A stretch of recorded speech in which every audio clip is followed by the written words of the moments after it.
आज मेरा जादुई आईना पूरी तरह बनकर तैयार हो चुका है। अब मैं पूरी दुनिया पर राज करूंगा, लेकिन उससे पहले मैं उस अच्छी जादूगरनी को बंदी बनाऊंगा। तुम चिंता मत करो बेटा, सब कुछ ठीक हो जाएगा। अरे ओ जादूगरनी, आजकल तुम्हारे भलाई के चर्चे तो पूरे राज्य में हो रहे हैं। थोड़ा सा हमारा भी भला कर दो। अरे दुष्ट जादूगर, तू फिर से आ गया। आज तो मेरे हाथों से नहीं बच पाएगा। जादूगरनी उसी आईने के अंदर चली जाती है। ओ दुष्ट जादूगर, मुझे यहाँ से बाहर निकाल।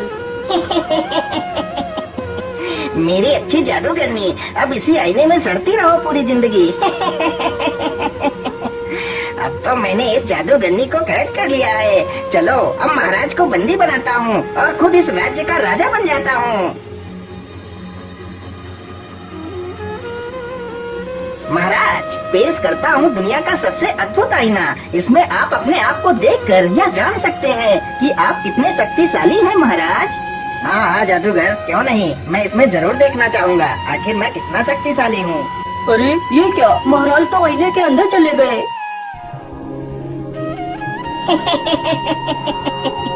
ध्यान से सुनो मेरे दरबारियों, आज से तुम्हारा राजा मैं हूँ। अरे दुष्ट जादूगर, हम तुझे जिंदा नहीं छोड़ेंगे।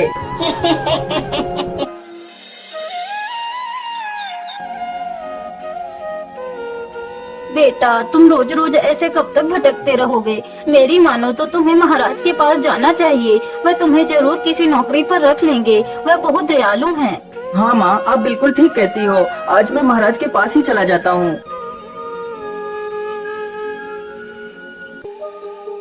अरे कौन है तू और मुंह उठाकर कहाँ चला आ रहा है? मेरा नाम रमेश है और मैं महाराज से मिलने के लिए आया हूँ। महाराज से मिलने? लेकिन उनसे मिलने के लिए तो तुम्हें इस आईने के अंदर जाना पड़ेगा। लेकिन मैं कुछ समझा नहीं, आप क्या कहना चाहते हैं? मैं यही कहना चाहता हूँ कि मैंने तुम्हारे महाराज को बंदी बना लिया है और अब मैं खुद इस राज्य का राजा बन गया हूँ। वैसे तो मैं एक जादूगर हूँ। अरे दुष्ट जादूगर, तू मेरे महाराज को छोड़ दे, नहीं तो मैं तुझे जिंदा नहीं छोड़ूंगा। अरे ये मैं कौन सी दुनिया में आ गया? लेकिन यहाँ पर तो कोई भी नहीं दिखाई दे रहा है। आखिर महाराज कहाँ पर हो सकते हैं? चलो सीधे ही चलता हूँ।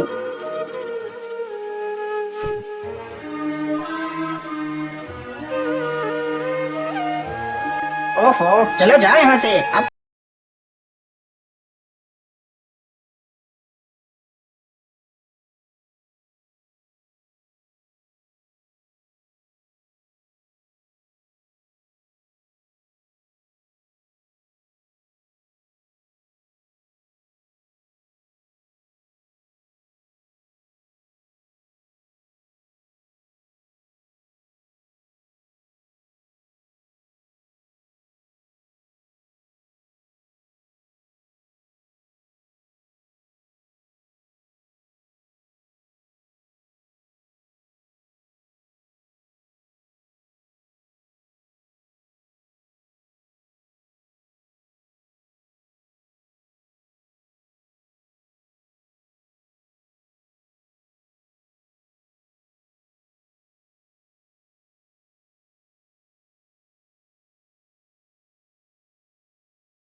तो मैं कितना थक गया हूँ।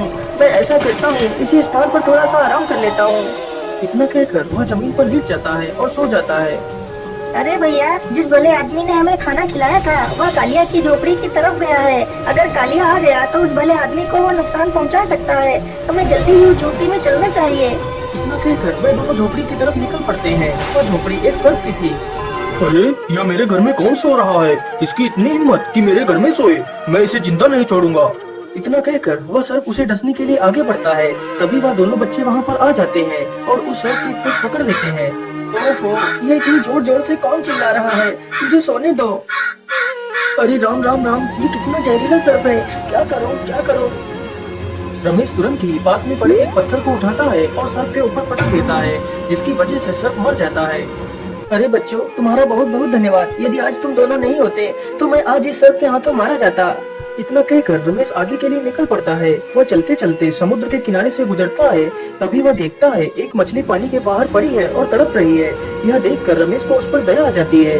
अरे राम राम राम, ये मछली तो समुद्र की लहरों की वजह से बाहर आ गई है। चलो इसे वापस पानी में छोड़ देता हूँ। रमेश तुरंत उस मछली को उठाता है और पानी में छोड़ देता है। अरे युवक, तुम महान हो, तुमने मेरी जान बचाई। मैं तुम्हारा यह उपकार अपने पूरे जीवन नहीं भूलूंगी। तुम्हें जब भी मेरी मदद की आवश्यकता पड़े तो तुम मुझे जरूर याद करना। ए मछली, मैं यहाँ पर अपने महाराज को ढूंढने के लिए आया हूँ। क्या तुम हमारे महाराज को ढूंढने में मेरी मदद करवा सकती हो? हाँ हाँ, मैं जानती हूँ। तुम यहाँ से सीधे चले जाओ, वहाँ पर एक जादुई गुफा आएगी, तुम उसी में चले जाना। तुम्हें वहीं पर महाराज मिल जाएंगे। मुझे लगता है यह वही गुफा है जिसकी बात वो मछली कर रही थी। चलो इसके अंदर चलता हूँ। रमेश गुफा के अंदर चला जाता है तो देखता है गुफा में कई सारे लोग बंदी हैं, जिसमें वह अच्छी जादूगरनी भी शामिल थी। महाराज, आप तो इस पिंजरे में बंद हैं, मैं आपको यहाँ से कैसे आजाद कराऊं? अरे बेटा, इस पिंजरे से आजाद भी हो गए तो क्या, इस आईने से बाहर कैसे निकल पाएंगे? लेकिन आप कौन हो? मैं एक जादूगरनी हूँ। मुझे उस जादूगर ने धोखे से बंदी बना लिया है। हे जादूगरनी, क्या यहाँ से बाहर निकलने का कोई मार्ग नहीं है? बेटा, यहाँ से बाहर निकलने का बस एक ही रास्ता है। तो आप जल्दी से बताइए वह रास्ता क्या है, मैं आप सभी को यहाँ से आजाद कराऊंगा। यहाँ से बाहर निकलने के लिए हमें एक जुगनू पत्थर ढूंढना होगा, जो पत्थर समुद्र में मिलेगा। यदि वह पत्थर मिल जाए तो मैं उस जादूगर को अच्छा मजा चखा सकती हूँ। ये जादूगरनी, अब चिंता न करे, मैं जल्दी ही उस जुगनू पत्थर को ढूंढ कर लाऊंगा।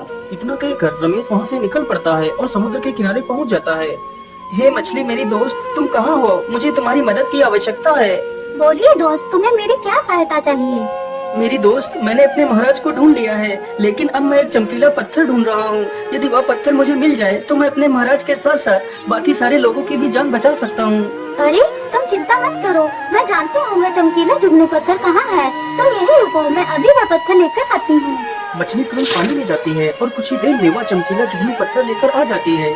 जुगनू पत्थर देखकर रमेश बहुत ही खुश हो जाता है और जल्दी से वो पत्थर लेकर वहाँ से चला जाता है। ये लीजिए जादूगरनी, मैं उस जुगनू पत्थर को ले आया हूँ। जादूगरनी तुरंत उस जुगनू पत्थर को अपनी छड़ी से स्पर्श कराती है तो जुगनू पत्थर उसी छड़ी में समा जाता है तो वह और भी ज्यादा शक्तिशाली हो जाती है। जादूगरनी का पिंजरा अपने आप ही नष्ट हो जाता है। फिर वह सभी को आजाद करा देती है। अरे जादूगरनी, हम यहाँ से आजाद तो हो गए, लेकिन हम यहाँ से बाहर कैसे निकलेंगे? महाराज, यह एक जादुई नगरी है। यहाँ से बाहर जाने के लिए हमें उस अनोखे झरने के पास चलना होगा। सारे लोग जल्दी ही उस झरने के पास जाते हैं। लेकिन यहाँ पर तो कोई रास्ता नजर नहीं आ रहा है। महाराज, आप फिक्र मत करिए, मैं अभी रास्ता बनाती हूँ। जादूगरनी ने तुरंत ही अपनी जादू छड़ी से एक रास्ता बना दिया। फिर सारे लोग उसी रास्ते के अंदर चले जाते हैं। अरे ऐसे कैसे नहीं देगा? सैनिकों, तुम जल्दी से जाओ और मोहन को पीटते हुए मेरे पास लेकर आओ। जादूगर इतना कह ही रहा था कि तभी राजा और वह जादूगरनी तथा बाकी के सभी लोग उस शीशे से बाहर आ जाते हैं। अरे रे रे रे, ये क्या? ये सारे लोग बाहर कैसे आ गए? चलो कोई बात नहीं, बाहर तो निकल आए, लेकिन अब तुम लोग जीवित नहीं बचोगे। जादूगर तुरंत अपनी जादू छड़ी से उन सब पर अपना वार करता है, लेकिन तभी वह जादूगरनी उसके वार को रोक लेती है। अरे मूर्ख जादूगरनी, तू मेरे रास्ते से हट जा। मेरा तुझसे कुछ भी लेना देना नहीं है। यदि तू मेरे रास्ते से नहीं हटी तो मैं तुझे खत्म कर दूंगा। जादूगरनी ने तुरंत अपना वार किया तो वह दुष्ट जादूगर एक तोता बन जाता है और एक पिंजरे में कैद हो जाता है। महाराज, अब ये दुष्ट जादूगर आपको कभी भी परेशान नहीं कर पाएगा। हे जादूगरनी, तुम्हारा बहुत बहुत धन्यवाद। मैं तुम्हारे इस उपकार को कभी नहीं भूलूंगा।